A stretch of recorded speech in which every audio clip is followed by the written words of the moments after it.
Good evening, everyone. Welcome back once again to Vicious Rants, and of course I am your host, your YouTube Maxxine, often imitated, never duplicated superstar Tim Vicious.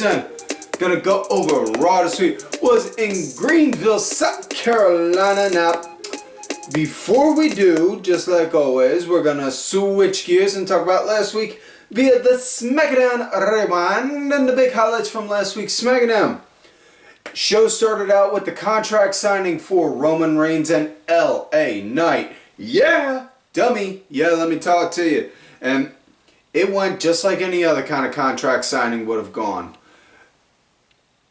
Knight talk, Roman talk, Knight talk, Roman talk, paper sign, Knight gets attacked.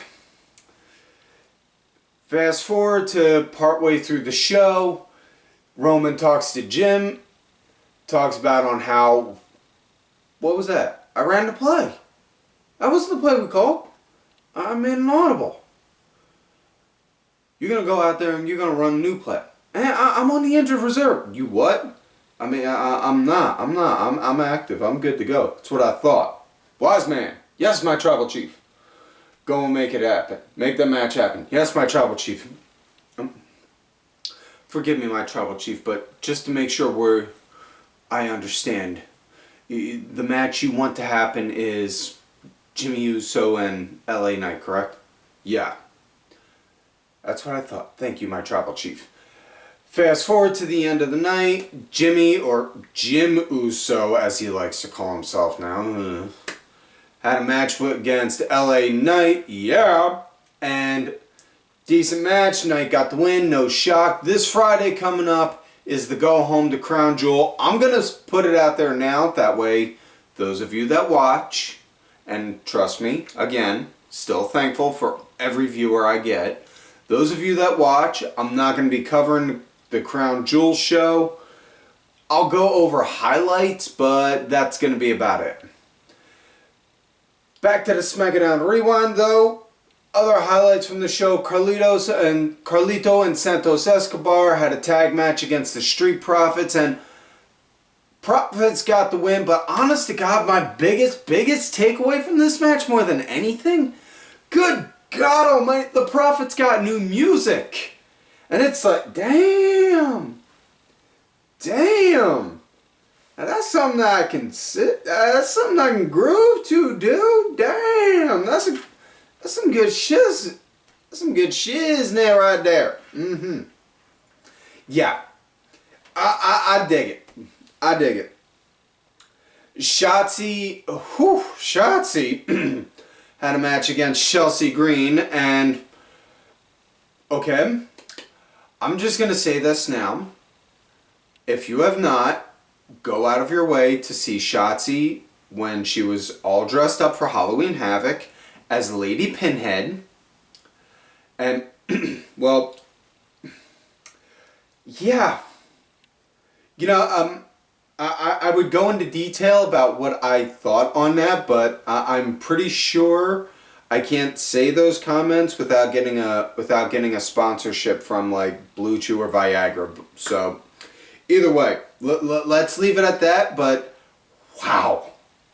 Moving forward, John Cena came out, cut a promo, doing the I'm not sure if I got it in me kind of promo, and then, mein savior, Paul Heyman came out, talked to him, and Paul, as only Paul can, gave John a hell of a compliment in the midst of a backhanded insult. And John, I have known you for, and I'm paraphrasing this, mind you, John, I've known you for 20 odd years. We have stood on opposite sides of each other for a very long time. But when I was in OVW and I was making calls regularly, I would tell them consistently, this kid right here, this kid John Cena, he has got it. John Cena is going to be one of the greatest that this company has ever seen. And John, second only to Roman Reigns, you are without a doubt one of the absolute greatest of all time. And again, right then and there, Paul, as only Paul can, complimenting the man while also basically giving him a left-handed insult, a left-handed compliment. You know, while he's complimenting John that for all intents and purposes, he is one of the greatest of all time. Still, though, being in full-blown character, second only to Roman Reigns. Because, and you know, again, I've said this before. Have I said mean, hurtful, nasty, borderline inappropriate, and very insultive and wrong shit about Cena? Yes. However, it was on the character. The character that was on TV every week. Not the man. Not the guy who goes out of it, that went out of his way when all the shit first started in Ukraine, and a kid who a special needs kid who is hard of hearing and had to leave his home country, and the only thing that him and his family had that comforted him was wrestling. He went out of his way to call up WWE, said, yo, doing something for this kid. No, nothing against that guy. Nothing against the guy that has made more Make-A-Wishes than I want to say any other person out there. I'm not 100% certain, but I damn well know John has made more Make-A-Wish wishes than any other wrestler. Doesn't matter if it's WWE or an indie guy working with the companies or whatever. But John has done more with that. And nothing against the man. Just at that point in time, he was just so cookie cutter, squeaky white meat, rise above hate kind of character. It was like, you're just asking me to hate it. Dude, seriously. And that's what it was. But I digress. Paul, very much so, saying, John, you are without a doubt one of the greatest of all time, second only to Roman Reigns. And while you're saying that this match coming up with you and Solo Sikoa at Crown Jewel is a must-win for you, John, I'm sorry, but you are not going to win. And that's not a prediction. That's a spoiler. Excuse me. And then Solo proceeded to come out, spike him, all that jazz. Bianca, then before I get into that, Dragon Lee had a match against Cedric Alexander, and good God almighty was this match fucking good. This brought back a lot of throwback memories to the Cruiserweight Classics and the Cruiserweight division. And, you know, honestly, from what I saw on TV with the Cruiserweight stuff, I thought they did the Cruiserweights as best as they could. I think it was just a matter of the fans were demanding so much for it, and it was like, all right, fine, we'll do it. And then it was, okay, well, now what? You know? Like that one kid that always bugs mom and dad. Can I have that toy? Can I have that toy? Can I have that toy? And they're like, fine, finally. Here, you can have the fucking toy. And they're like, well, now what do I do? So, yeah. Bianca Belair came out. She cut a promo talking about on how she's back, and she made two announcements. One being that she's going to be going against Io Sky for the title at Crown Jewel. And the second being that this Friday coming up, she's going to be going against Bayley. So, looking forward to that. And, yeah, that's pretty much it for the SmackDown Rewind. So, with that said, let's get into this week's show. Raw, Greenville, South Carolina. It starts out with Rhea Ripley with Dominik out there, and yeah, as well as the human fucking Funko Pop himself, JD Mcdonagh. Just yeah. Rhea, she's building up hype for the Fatal 5-Way for her match at Crown Jewel. And then, you know, builds up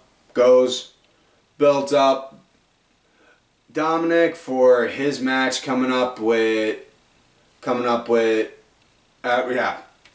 Damn it. Sorry, I'm fumbling over myself. Dominik's match coming up on Halloween Havoc NXT. And then, you know, lo and behold, we got Sami Zayn's music. Sami comes out and talks about on how you guys are all about power, right? You're all about power. That's what you want. You want power. Well, you know what I am? I'm rebellion. And Sami, very much so. And very, very punk rock. In a very punk rock way. I'm rebellion. I'm counter. Everything you want, I am against. You want to be the establishment. You want to be authority. You want power. I will fight you tooth and nail until there is not one last ounce of breath in my body. Doesn't matter if it's 1, 3, 5, or 1,000, I will fight you all. And then just basically going through it, and then next thing you know, Rhea, okay, but that's what you want. So then next thing you know, as it looks like Sami's about to get outnumbered, Ricochet comes out, makes a save. And then next thing you know, we get Ricochet versus Dominik as our first match of the night. No, I kind of fumbled a little bit going over the intro, sorry. Head's a little sinuses shit. Moving forward. Dominik, he was leading at the start of the match. Ricochet started picking up the pace before commercial break, as well as kind of leading the pace post break. It was a good match, nice starter. Match came to an end when Ricochet, he went to go finish it by going up. Next thing you know, as he's doing that, Rhea, she distracts the referee on this side, and as she's doing that, Ricochet's still going up to go and size him up. And then JD Mcdonagh, he goes and runs interference on Ricochet, and as he's doing that, Dominik then goes, scoops him up for a roll, and then puts his feet on the ropes for the pin to help secure some extra leverage for the 1, 2, 3. So your winner, Dominik Mysterio. Next up, we got the Alpha Academy, Otis and Chad Gable, going against the Creed brothers from NXT, and holy shit. Now, actually, before I do that, before I go into this match, I do also want to address, because Wade forgot to put that in the notes, and earlier during the opening segment, Sami issued a challenge, and then Rhea said that you can go against Damian Priest tonight. So we'll get into that match later on. Now, as far as Alpha Academy versus the Creed brothers, holy shit, man. Oh, fuck. This was damn good. Now, I love tag team wrestling. I do. When I was doing the backyard stuff, I was a tag team guy. I worked mostly as a tag team guy. But my God, I love tag team wrestling. And this was good. This was really good tag team wrestling. I loved it. Really good, solid action with both teams. The Creeds had a real good chance to shine and show what they could do. And I'm not gonna lie, maybe a little bit of a, I may be giving away a bit of a personal information here, but at one point, Akira Tozawa, he was trying to talk Maxxine down from jumping at Ivy Nile, who was ringside with the Creed brothers, trying to talk her down. And as he's in the midst of that, Ivy then scoops up Akira and suplexes him, and all I could think is, I would have had zero problem trading places with Tozawa for that moment. Now that I'm pretty sure I scared away a good majority of listeners, let's get back to the match. Really great. Oh my God. And then when Brutus was in there with Otis, you want to talk about two meaty men slapping meat. Good God, this was good. when them two wind up getting a one-on-one match, that's going to be something. Match came to an end when Brutus actually did the Brutus Ball to Otis at the end to get the win, 1, 2, 3. Afterwards, Alpha Academy did the Code of Honor, shook hands, raised them, praised Alpha, praised the Creed brothers. Definitely looking forward to seeing them on the main roster more so down the road. Next up we had Imperium versus DIY.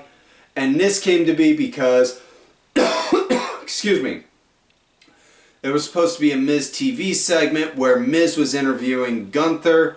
Gunther didn't come out. Instead, it was Ludwig and Giovanni. Ludwig started going talk down on Miz, and Miz, very much so being Miz. Okay, first up, okay, I don't interview sidekicks.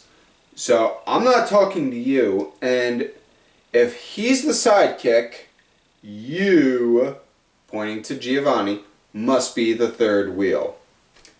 And then Giovanni, well, at least I didn't get yelled at by my wife on Total Divas. And then Miz. My God, he speaks. Also, for the record, it was Miz and Mrs., and you wish you could get yelled at by somebody as hot as my wife. Which, okay, listen, you can't argue with the Miz on that one. Like, seriously, like, dude. Yeah, either way, Miz then started beating down on how both guys are next to nothing. All the while, Miz is a must-see main attraction type of guy.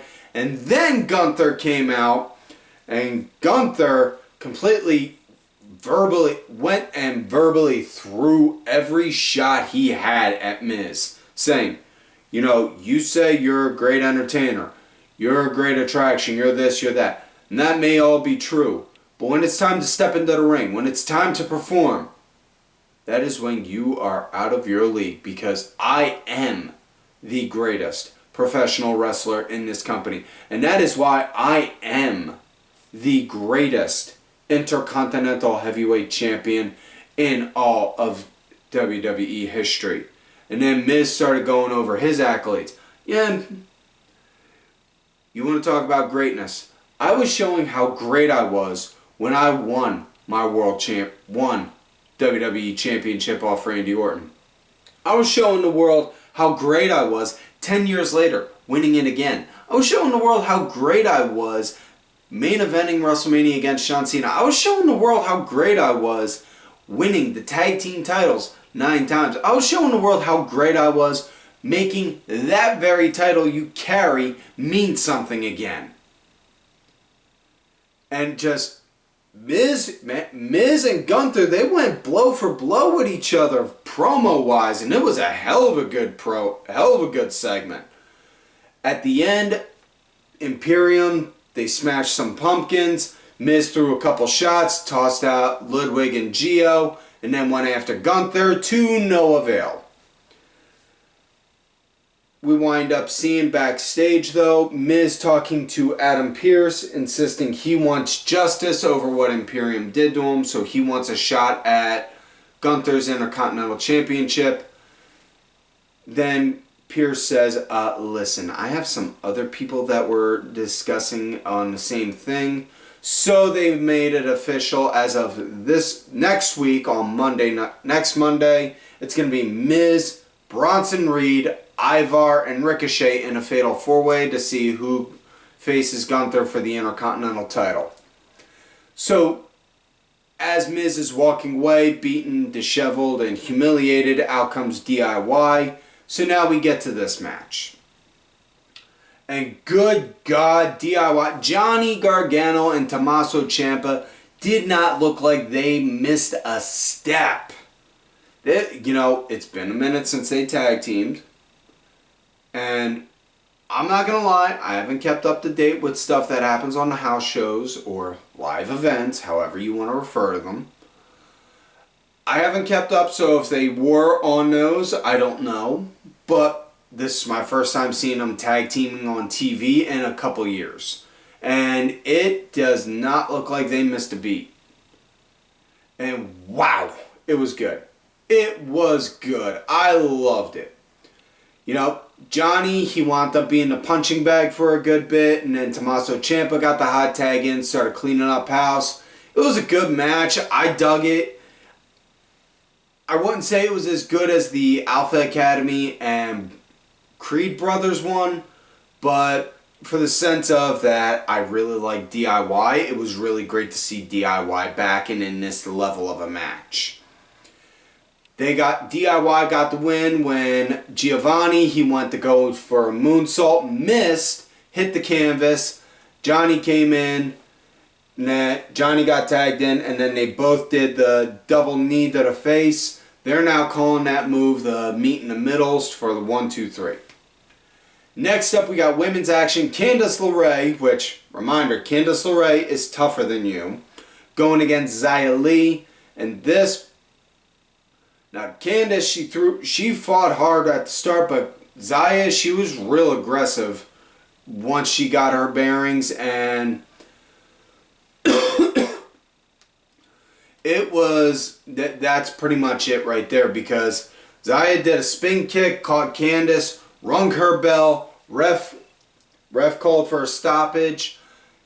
I'm roughly 90% sure it was a work.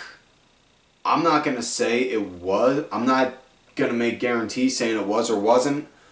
But, because, you know, I've seen some people when they got concussed, they just are like, yeah, I'm good. Just give me a minute. Alright, I'm good. Let's go. And then I've seen some people where they've gotten concussed and they, you know, look like they just met the business end of a wrecking ball. You know, so, I don't know. Either way, next up we had Seth Rollins going against the human fucking Funko Pop himself, JD Mcdonagh. And as Seth was in the middle of cutting a promo about his match coming up with Drew McIntyre, because they showed a vignette for McIntyre, Seth saying, Drew, I get it. We get it, man. Your world title reign didn't go the way you planned it. The pandemic screwed a lot of people over in a lot of different ways. A lot of people, you want to talk about on how you had it rough because you had your championship and no one was there to nobody was there to cheer for you or celebrate your win and all that. All the while, you had people out there worried on if they were going to get a paycheck again. If they were going to get groceries delivered. You had people out there worried on if they could when they were going to see their family again. And some of them didn't. Like, ooh. That's okay. Listen, I get this is supposed to be a babyface versus babyface right here, or babyface-ish, given Drew, because he's on the cusp of turning, so to say. But honestly, this is really more so like, okay, with that one line right there, that just made me want to cheer for Seth, because I'm like, no, dude, you're hitting the nail on the head right there. Like, listen, there was a lot of people and a lot of shit, and you know, a lot of people were in way worse positions. That's all I'm leaving it at. But either way, as Seth is doing that promo, then JD Mcdonagh sneak attacks him once ref clears some space. Seth gets his bearings, says, I'm good, ring the bell. Then we get the match. And then Seth, he's pretty much leading the match in the pace throughout the entire time. It's just like JD's trying, and he's like one, maybe 1.5 steps behind Seth. Like, he'll get a few shots in, and then Seth's like, no, I got a counter.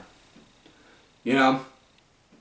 Match comes to an end when Seth winds up doing a pedigree after like 4 or 5 attempts, and then finally does the curb stomp on him. Then gets the curb stomp 1, 2, 3.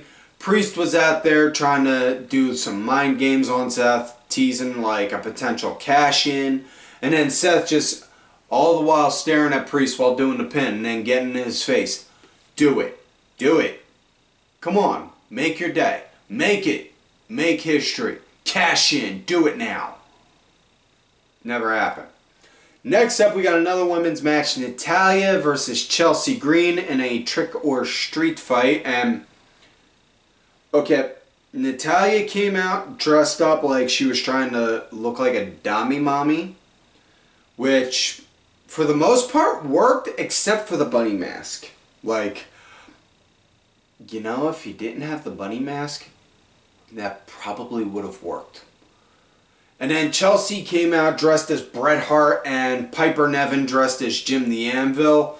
And, okay, that is it. That's it. That's the best costume I've seen all year. That's the best costume I've seen all year. And yes, that's saying something considering what I said earlier about Shotzi as Lady Pinhead. Yeah. So as far as this match went, it was a Crash TV kind of schmaz street fight match.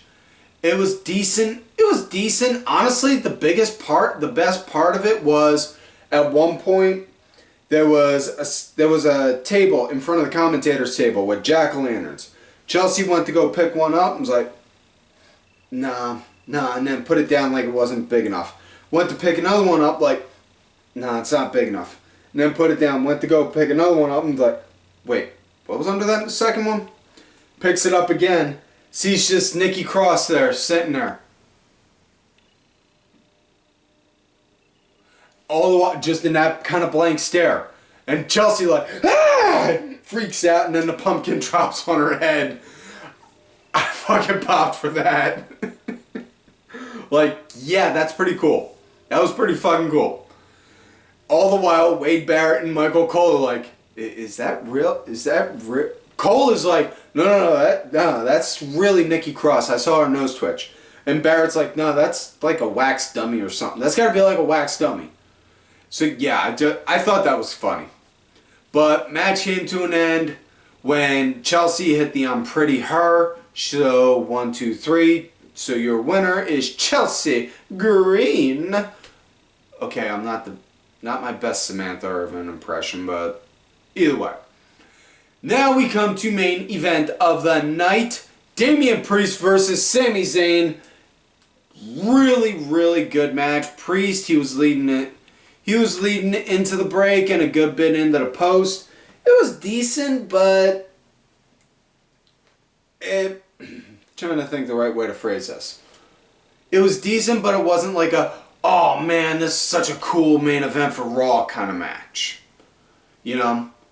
It was good. It was good. Match came to an end though when Finn,